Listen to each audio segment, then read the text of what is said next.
ಓಂ ನಮಃ ಸಿದ್ಧೇಭ್ಯ. ಓಂ ಹ್ರೀಂ ಶ್ರೀ ಮಲ್ಲಿನಾಥ ಜನೇಂದ್ರಾಯ ನಮೋ ನಮಃ. 2026ರಲ್ಲಿ ಮಿಥುನ ರಾಶಿಯವರಿಗೆ 12 ರಾಶಿಗಳಲ್ಲಿ 3ನೇ ರಾಶಿ ಮಿಥುನ ರಾಶಿ.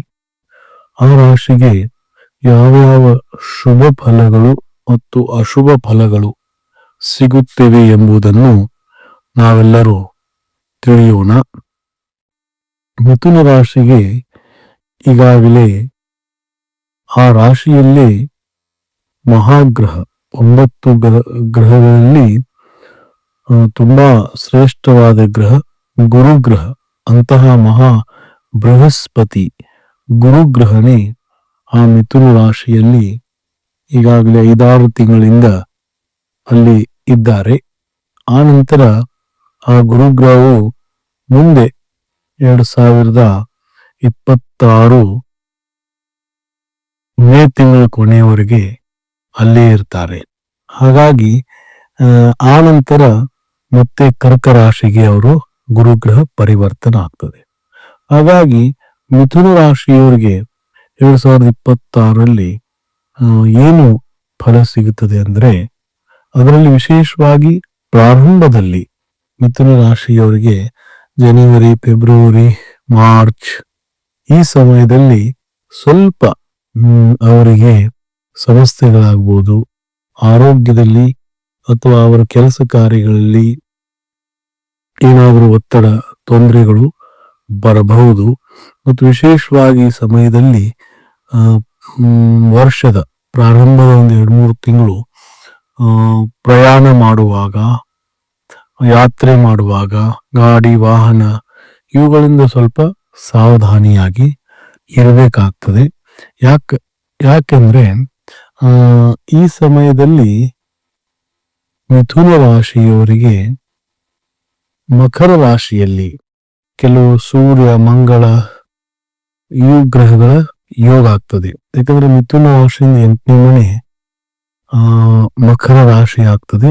ಅಲ್ಲಿ ಆ ಗ್ರಹಗಳ ಯೋಗ ಜೊತೆಯಲ್ಲಿ ಇರ್ತಾರೆ. ಮತ್ತು ಅದರಲ್ಲಿಯೂ ಕೂಡ ನಾವು ನೋಡುವುದಾದ್ರೆ ಜನವರಿ 19 ಆ ಸಮಯದಲ್ಲಿ 19ನೇ ತಾರೀಕಿಗೆ 5 ಗ್ರಹಗಳು ಮಕರ ರಾಶಿಗೆ ಬರ್ತವೆ. ಸೂರ್ಯ, ಚಂದ್ರ, ಮಂಗಳ, ಬುಧ, ಶುಕ್ರ ಅಂತಹ 5 ಗ್ರಹಗಳು ಬರೋದ್ರಿಂದನೂ ಕೂಡ, ಮತ್ತು 8ನೇ ಸ್ಥಾನ, ಆ 8ನೇ ಸ್ಥಾನದಲ್ಲಿ ಬರೋದ್ರಿಂದ ಅದನ್ನು ಅಶುಭ ಅಂತ ಹೇಳಿದ್ದಾರೆ, ಶುಭ ಅಂತ ಹೇಳಿಲ್ಲ. ಅವಾಗ ಆ ಸಮಯದಲ್ಲಿ ಸ್ವಲ್ಪ ಏನಾದರೂ ನವಗ್ರಹ ಆರಾಧನೆ, ನವಗ್ರಹಗಳ ಜಪ, ಏನು ನವಗ್ರಹ ತೀರ್ಥಂಕರಿದ್ದಾರೆ ಅವರ ನಾಮಸ್ಮರಣೆ ಮತ್ತು ನವಧಾನ್ಯಗಳ ಪಶು ಪಕ್ಷಿಗಳಿಗೆ ದಾನ ಅಥವಾ ಮಂದಿರದಲ್ಲಿ ದಾನ ಕೊಡೋದು, ಇದನ್ನು ಮಾಡೋದ್ರಿಂದ ಅವ್ರಿಗೆ ಒಳ್ಳೆ ಫಲ ಪ್ರಾಪ್ತಿ ಆಗ್ತದೆ. ಆ ನಂತರ ವರ್ಷ ನಿಧಾನ ಕಳೆದ ಹಾಗೆ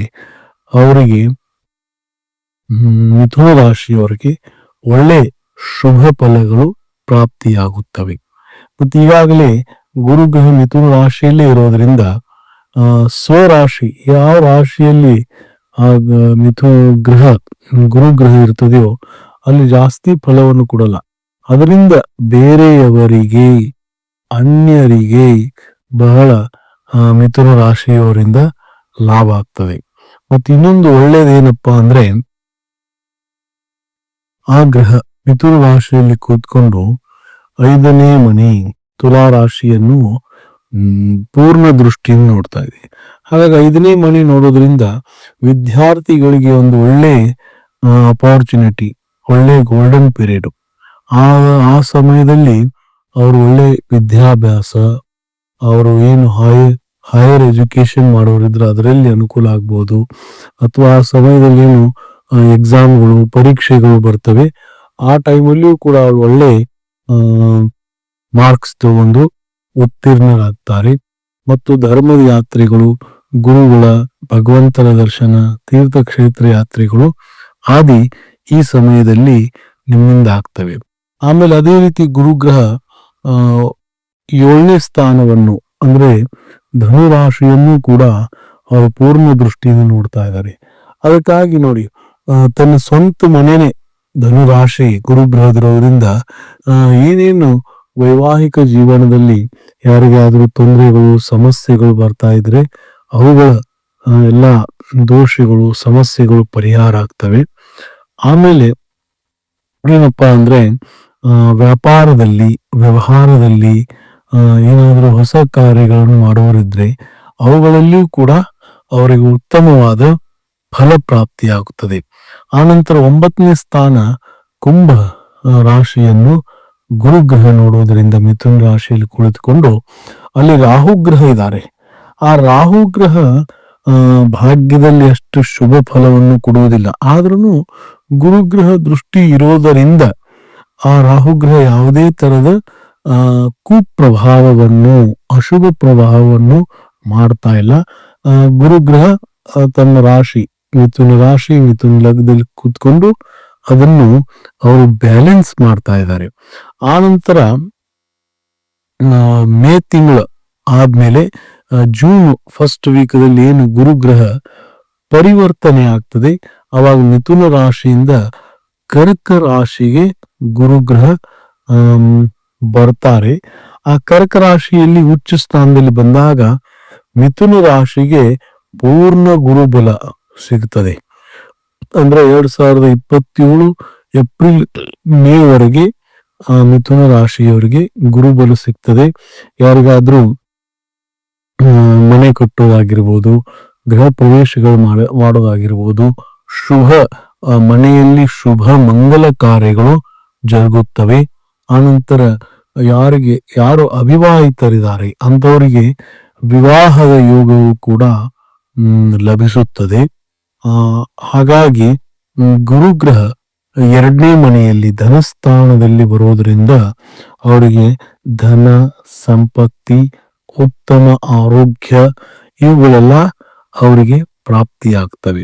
ಯಾವುದೇ ತರದ್ದು ಅವರು ಜೀವನದಲ್ಲಿ ಏನು ಕೆಲವೊಂದು ಕಷ್ಟಗಳಿದ್ದು ಸಮಸ್ಯೆಗಳಿದ್ದು ಅವುಗಳ ಪರಿಹಾರ ಕೂಡ ಆಗ್ತದೆ. ಯಾಕಂದ್ರೆ ಅವರು ಮಿಥುನ ರಾಶಿಗೆ 2ನೇ ಸ್ಥಾನದಲ್ಲಿ ಕುಳಿತುಕೊಂಡು ಅವರು 6ನೇ ಮನೆ 8ನೇ ಮನೆ ಮತ್ತು 10ನೇ ಸ್ಥಾನವನ್ನು ಅವರು ನೋಡೋದ್ರಿಂದ ಏನು ನಿಮ್ಮ ಅನೇಕ ಶತ್ರುಗಳಾಗಿರ್ಬೋದು, ರೋಗಗಳಾಗಿರ್ಬೋದು, ಅಥವಾ ಎಲ್ಲಿ ಪ್ರಯಾಣ ಮಾಡುವಾಗ ಯಾತ್ರೆ ಮಾಡುವಾಗ ಅಥವಾ ನಿಮ್ಮ ಜೀವನ ಯಾತ್ರೆಯಲ್ಲಿ ಏನೇನು ಸಮಸ್ಯೆಗಳಾಗ್ತಿದ್ದು ಆ ಸಮಸ್ಯೆಗಳನ್ನು ಗುರುಗ್ರಹ ಪರಿಹಾರ ಮಾಡ್ತಾರೆ.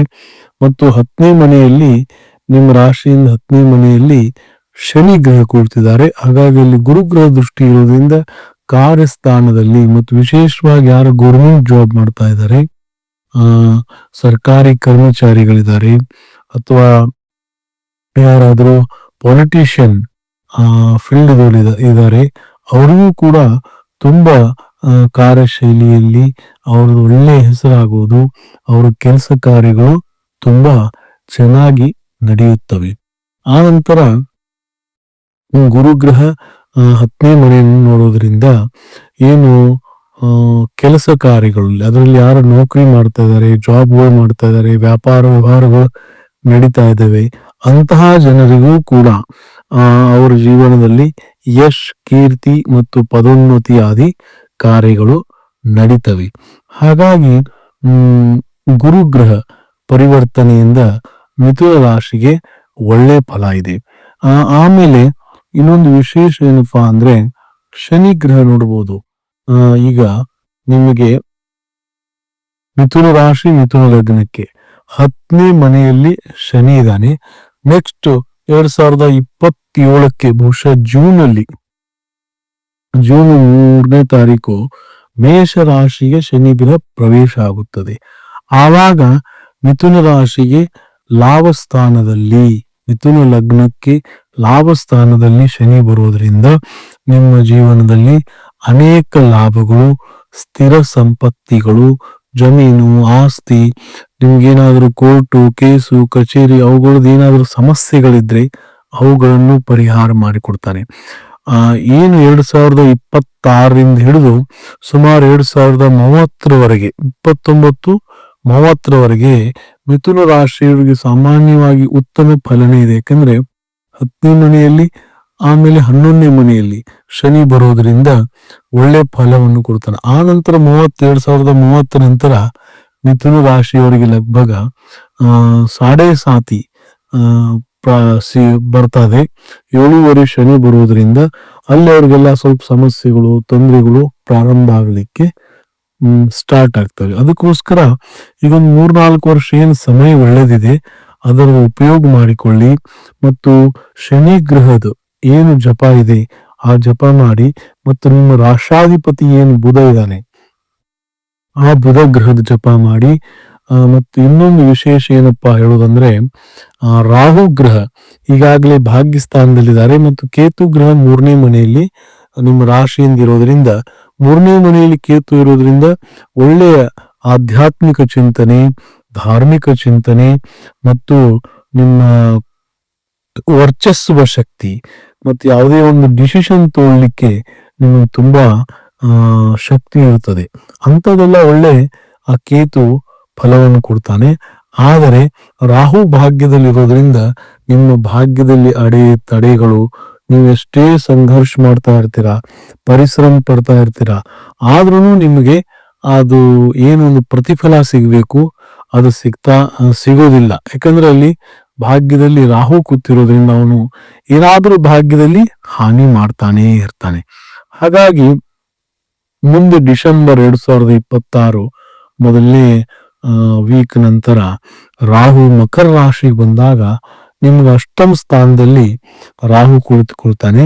ಅದಕ್ಕೋಸ್ಕರ ಅದನ್ನು ರಾಹು ಗ್ರಹದ ವಿಶೇಷ ಜಪ ಮತ್ತು ಏನಾದರೂ ನಿಮಗೆ ಇಷ್ಟ ಇರುವ ವಸ್ತುಗಳನ್ನು ಊಟ ಭೋಜನದಲ್ಲಾಗಿರ್ಬೋದು, ಸಿಹಿ ತಿಂಡಿ ಆಗಿರ್ಬೋದು, ಅಥವಾ ಯಾವ್ದಾದ್ರು ಇಷ್ಟ ಪದಾರ್ಥವನ್ನು ನೀವು ತ್ಯಾಗ ಮಾಡುವುದರಿಂದ, ಮತ್ತು ಕುಷ್ಮಾಂಡಿನಿ ಅಮ್ಮನವರ 108 ಹೆಸರಿದಾವೆ ಆ ಹೆಸರುಗಳನ್ನು ಪ್ರತಿದಿನ ನೀವು ಪಠನೆ ಮಾಡುವುದರಿಂದ, ಮತ್ತು ಭಗವಾನ್ ನೇಮಿನಾಥ ಸ್ವಾಮಿಯವರ ಜಪ ಮತ್ತು ಉದ್ದಿನ ಕಾಳು ಅವುಗಳ ಕಾಳ ದಾನ, ಆಮೇಲೆ ಹವನ ಏನು ಹೋಮ ಹವನ ಮಾಡ್ತಾರಲ್ಲ ಆ ಹೋಮ ಹವನಕ್ಕೆ ಏನೇನು ಸಾಮಗ್ರಿಗಳು ಬೇಕಾಗ್ತವೆ, ಸಮಿತ್ತು, ಕಟ್ಟಿಗೆಗಳು, ತುಪ್ಪ, ಎಣ್ಣೆ, ಲವಂಗ, ದಶಾಂಗ ಧೂಪ, ಷೋಡಶಾಂಗ ಧೂಪ ಆದಿ ಕರ್ಪೂರ, ಇಂಥವೇನೇನು ವಸ್ತುಗಳಿದಾವೆ ಅಲ್ಲಿ ಯಾವ ಮಂದಿರಗಳಲ್ಲಿ ಯಾವ ದೇವಸ್ಥಾನ ಆದಿಗಳಲ್ಲಿ ಮಾಡ್ತಾ ಇದ್ದಾರೆ ಅಲ್ಲಿ ನೀವು ದಾನ ರೂಪದಲ್ಲಿ ಅದನ್ನು ನೀಡಿದ್ರೆ, ಯಾಕಂದ್ರೆ ರಾಹು ಹೊಗೆಕಾರಕ,